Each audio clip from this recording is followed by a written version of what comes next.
bitter! Char! Take two! Hello mga kaplaneta!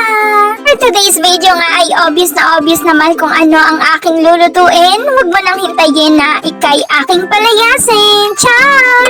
Muli nga po ay nagdala ang aking amahin ng pinakamasarap at paborito kong gulay na kanyang tanim, ang palaya. Huy! Ang plastic mo, hindi yan yung paborito mong gulay. Eme ka girl. Gisa-gisa nga lang po itong mga ingredients na yan at syempre ilagay na natin ang ating bida, ang palaya.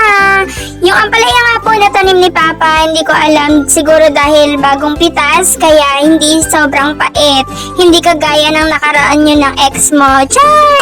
Ex mo na nga lang yung sinample ko kasi pag sinample ko yung akin, baka sabihin hindi pa ako nakaka-move on.